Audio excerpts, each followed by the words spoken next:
Illinois Stories is brought to you by the Corporation for Public Broadcasting, Illinois Arts Council Agency, and by the supportive viewers like you. Thank you.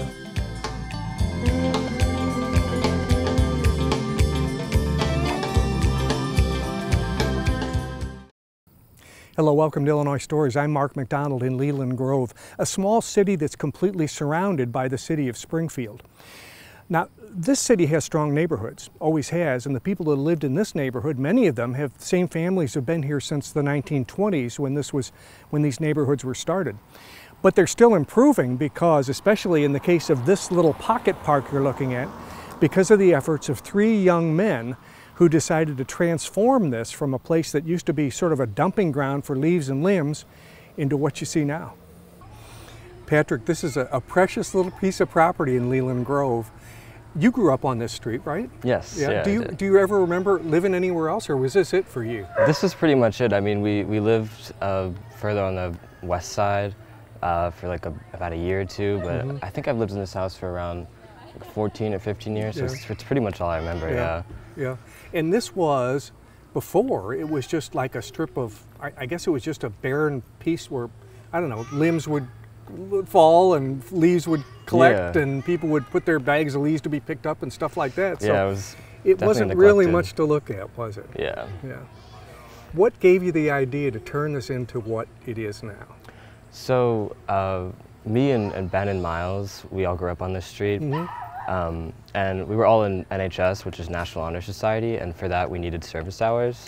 So we were looking for a project that we could do that was in like our immediate area, you know, that would help us get service hours. So we started thinking maybe we could, you know, landscape the island or whatever.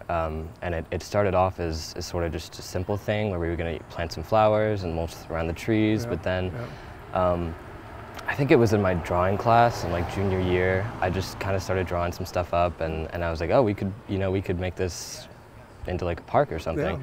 And then they you know, agreed with me, and we started talking about it. And I didn't really think it was going to happen, but yeah, it did. We went to the mayor. Well, okay. It takes first it takes effort and time, and then it takes some money too, doesn't it? And of course, you guys probably didn't have that, but then you found out, I imagine, as you started working on this, that there were people that were willing to help you with that too. Yeah, a lot of people that we didn't even, you know, we didn't expect anything at all.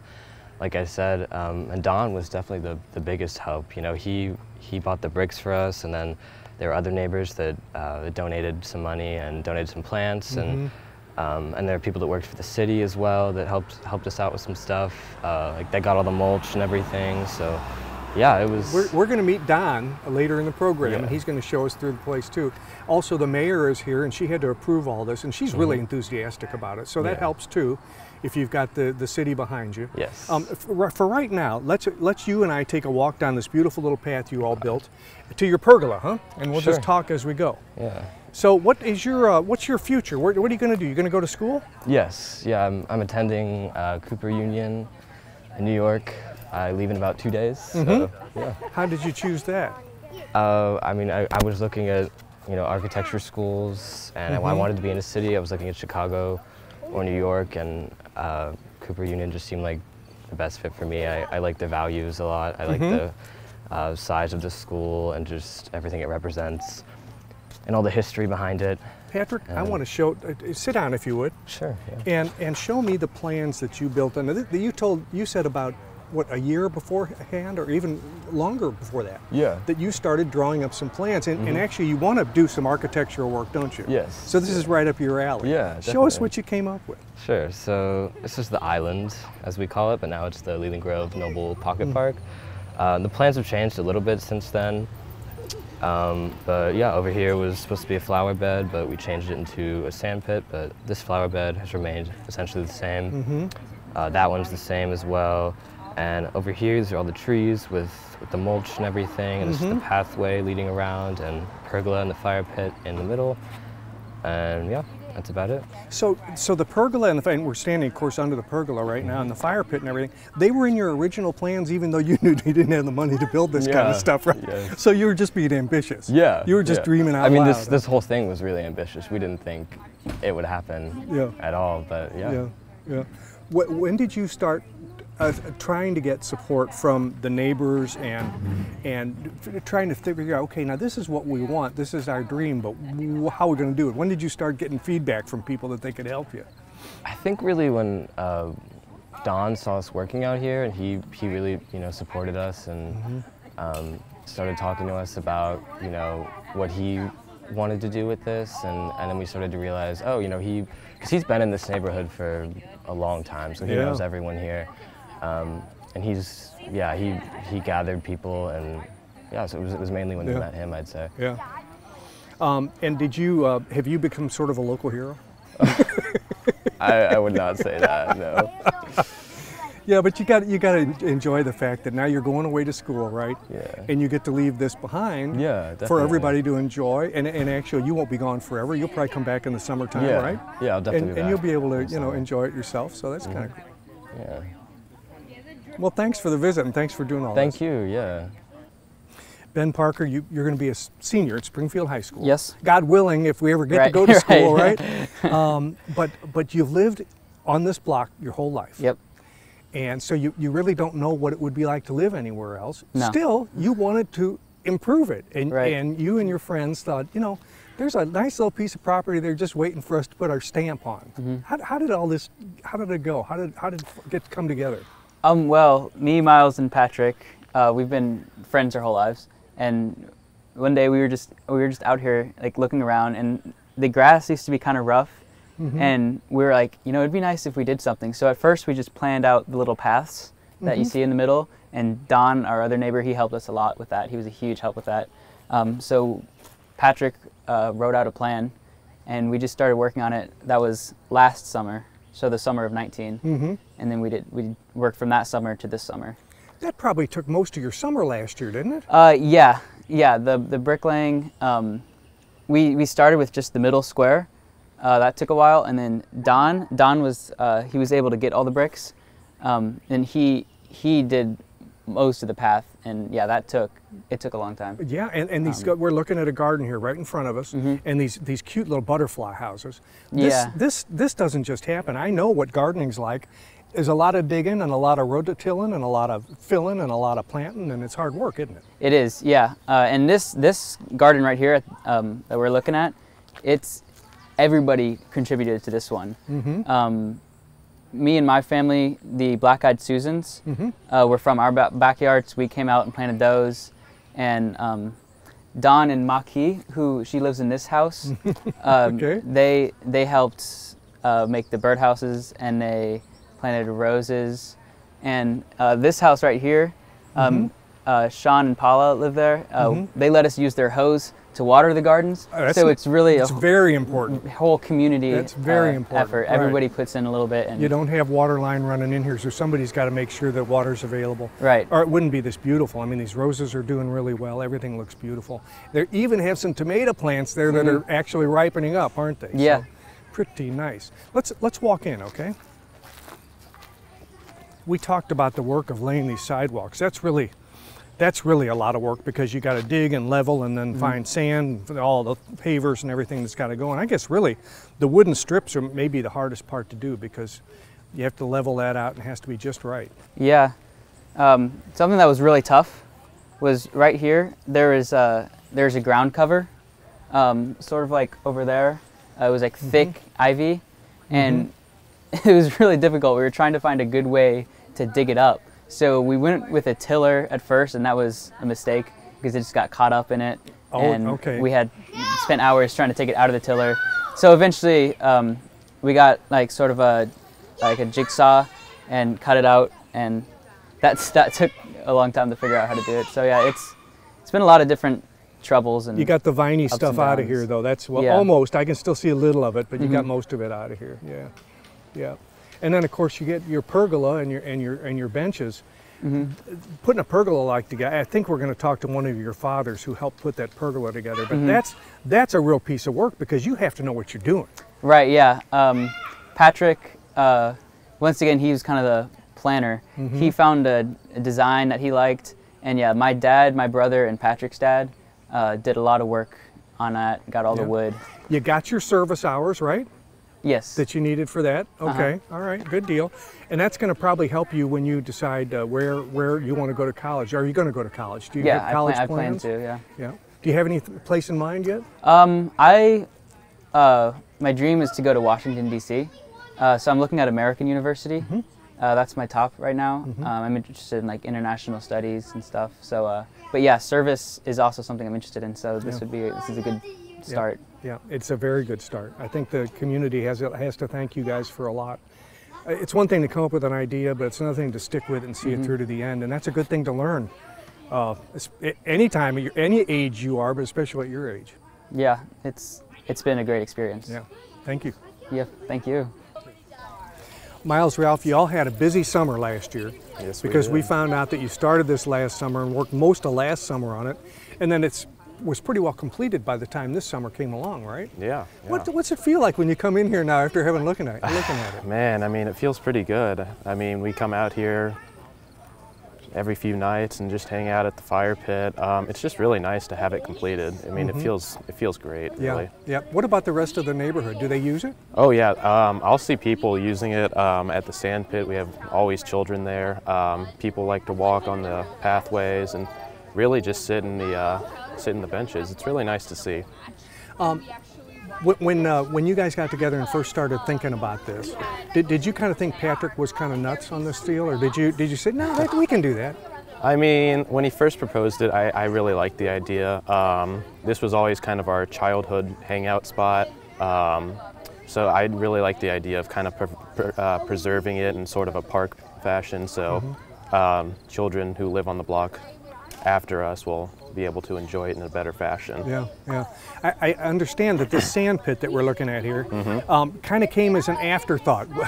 Did you have leftover sand from the project? Yeah, well, so when we were laying the pathways, we used sand to keep the bricks together. So Don had a pile of sand delivered, and so this was what we had left we over. got it. Let's use it, right? Yeah, well, that's they right. love it. They love it. I know. I guess one of the problems is though, boy, if you get a windy day like we did a couple of days ago, it just kind of disappears, doesn't it? Yeah, that is a problem that we have, but we're able to just whatever's left, we can scoop it back in. So it's usually fine. Now, you and your two friends that did this, are you guys pretty handy? I mean, did you know how to do this stuff? I mean, I've always helped out in the garden. My parents have a garden, and Ben, he likes to do a little gardening. So, and Patrick, since he wants to be an architect, he thought, why not try something new? So it's just kind of something that we tried, and we all kind of liked it. Yeah. So yeah. Did you learn a lot? Yes, I kind of knew a bit of gardening, but after this, I think I've learned a lot, and especially with building paths and the pergola, that helped out a lot. Yeah. Well, construction's a really good thing to know. I personally, I really admire it because I don't know anything, and when I watch somebody build something, it's just like magic to me. I know, yeah. But if for you may have learned enough to be actually start projects like this on your own, which is a wonderful thing. Yeah, I know. Yeah. Now tell me about what do you want to do with your future? Because I've heard that you three young men are just stellar people. Yeah. And one of you going to Cooper Union. One's going to be a senior in high school. What about yourself? Well, so I'm going to UIS. I'm in the honors program, and I'm going to be studying political science with the hopes of either going to law school or getting involved in politics. I have a real passion to have change in our community and abroad, and so I really hope to be able to implement my ideas. So this is a good start, because what this shows is that you can start a project and you can complete a project. It's a good start. Yeah. Congratulations. Thank you. And thanks for talking to us, and thanks for all you did. Yeah, of course. Yeah, it was really fun. Well, Don Eklund, we just met the three young men who were largely responsible for this, although it's a community effort. Absolutely. I mean, they did. Every one of them said, without Don, this wouldn't happen. So apparently, nice. they may have had the idea, but they needed some adult supervision and somebody who knew how to get things done and help them acquire things that they needed, and they all said that it couldn't happen without you. We're looking at this gorgeous garden right here. Those boys largely put that together, didn't they? Absolutely. They did a wonderful job. It's a beautiful garden. It is, and I'm surprised. I don't know why I'm surprised that high school boys would know how to do that, but they did a terrific job on it. They got a little help. They did. They got a little help, just like everybody helped a little bit, right? Right. You know this piece of property like it's the back of your hand because you lived across the street from this before it was a park. Describe what it looked like before. Before, the only thing that was on this island were the trees, which are still here. No new trees were planted. And people used the island to put tree limbs and yard waste in trash cans. Oh, okay. Because then Leland Grove came and picked up the limbs. It wasn't scenic then. It was not scenic. It was not very pretty at all. Yeah, it was just used as sort of a waiting place for things to be picked up. And of course, grass doesn't grow well under those conditions, so you probably had a crummy stand of grass. Exactly. Yeah, So there was not much grass. What did you think when you heard the boys come up with this idea? I thought, what a marvelous idea. I got so excited. The mayor was here with the boys, and I came out and saw them and heard the plan. And right away, I thought, this is really going to be fun. Yeah, but you also said, hey, I'm a community activist kind of guy, and I'm retired. I got time. I'll bite into this thing, right? Exactly. So you didn't have any trouble. Well, they all said that, you know, it couldn't have been done without Don. We're looking, I love this path that winds its way through here, and they said that you had to help them acquire all the pavers and sand and everything that went into this. How did you do that? Well, I went to the hardware store and bought those things. Yeah. So I did get a donation for some part of the cost. Yeah. So I didn't have to pay for all of it myself. Yeah, yeah. But you were willing to do what you had to do. Absolutely. Yeah, okay. You know every tree on this island. And some of them have a kind of an interesting story. Where do we start? Well, this tree here was planted by a 7- and 10-year-old in 1993 on Arbor Day. Oh, no kidding. As a seedling. Oh, be darned. And it's a beautiful maple tree. Kids from the neighborhood planted it on Arbor Day. 2 kids from the neighborhood. In 1993. Well, that's a pretty fast-growing tree. Yeah. That's doing really well. Yeah. Let's walk on down here, Don. This pine tree. Yeah. And this pine tree over here. These two? These two. Yeah, okay. They were Christmas trees that were live, planted in a pot, and then brought out after Christmas or after New Year's and put up, planted, and they've grown. So this one was maybe 25 years ago, and this one was maybe 5 years ago. We're going to hear later about this tree here. Right. But you said that there's one here from the redwood forest? Yes, yes. So this tree was already here. Okay. And I don't know the history of that tree. Yes, and there's a tree down here.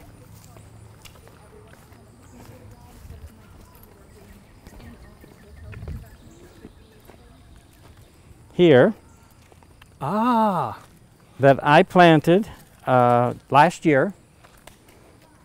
And it's from Sequoia National Park. Is it really? And so it's a redwood.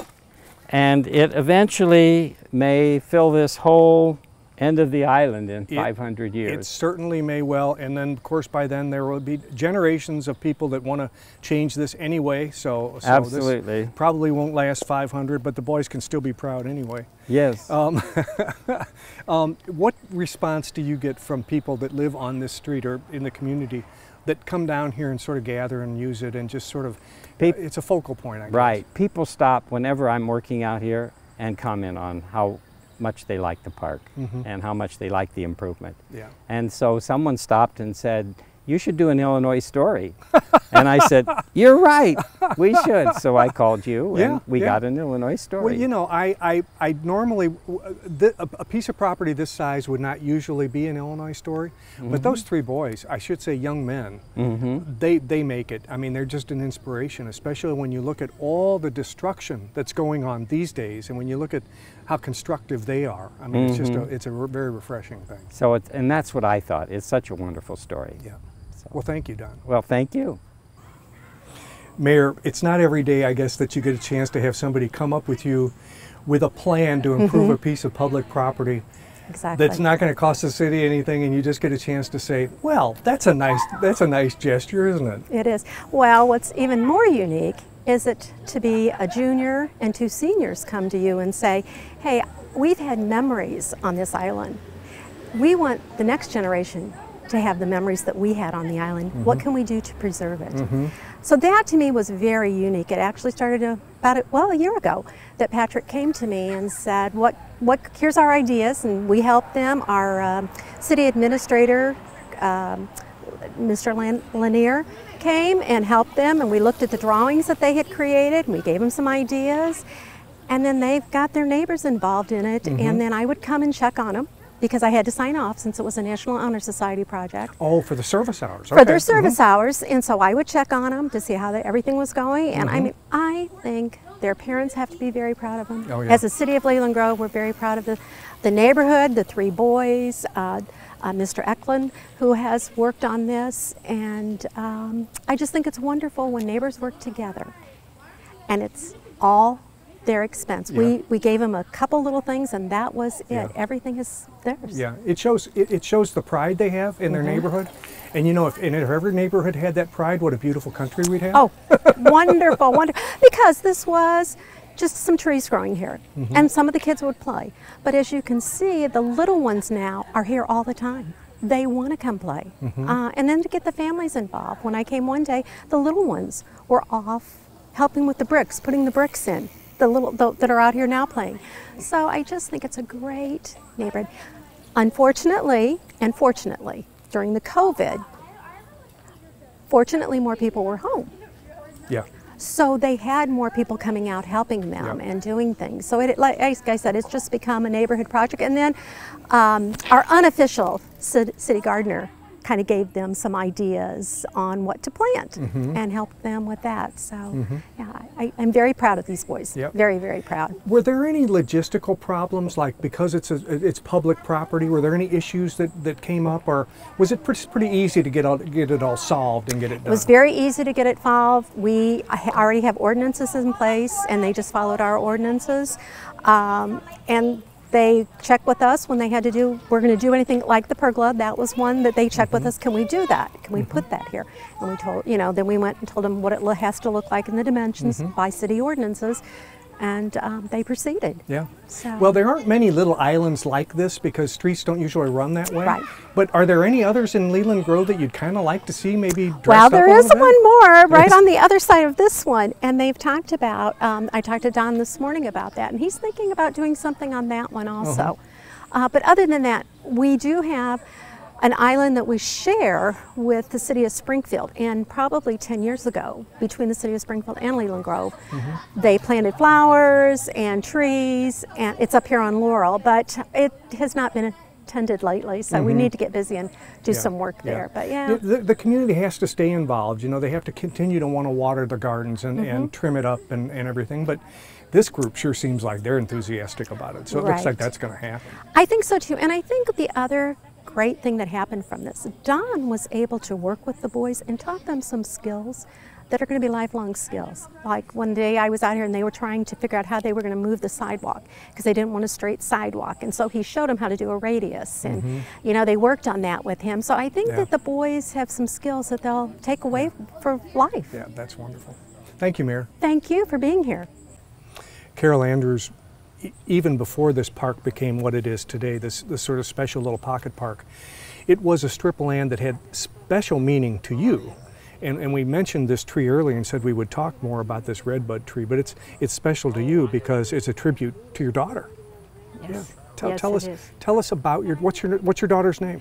Jane Elizabeth, and she was, of course, I'm her mother, but she was a wonderful, wonderful young lady, daughter.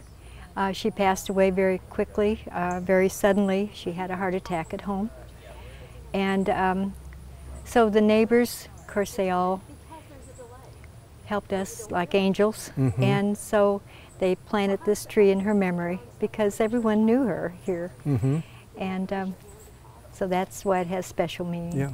She'd like this, wouldn't she? She would love it. She would love it, and she would be here having the most wonderful time. Their son, Brandon, lived with us for quite a while. Just recently moved. He's down in one of the small towns as a EMT and paramedic. That's wonderful. Yes. Yeah. That's what he wanted to do when he's always said that ever since Janie passed away. So when you and your husband walk the street or the park now, you really have a very special place. We always pause and yes, have a very special place to remember our wonderful daughter, Jane. Yeah, and I assume you've lived in this neighborhood for a good many years. We have, we have. We've been here to almost 20 years, yes. Yeah. Well, it's looking very good now. Oh, it's beautiful. And I'm sure that you appreciate it more than most. Oh, we certainly do. The boys have they've just worked miracles with this park, and they were so dedicated, and it's just been wonderful to watch it and support them. Yeah. So. Well, Carol, thank you very much. Thank you very much. Thank you. I want to draw our attention to one more thing before we go. We mentioned when we were talking to the mayor that there were some possibilities maybe of doing this at another location. And if you look right off to the end of this block here, you'll see that there's another island there that maybe could use a little attention. That may be the next pocket park in Leland Grove. With another Illinois Story, I'm Mark McDonald in Leland Grove. Thanks for watching.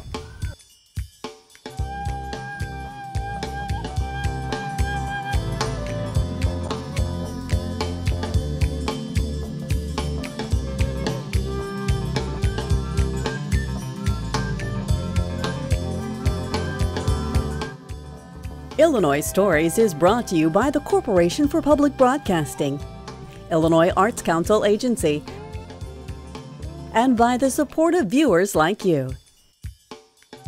Thank you.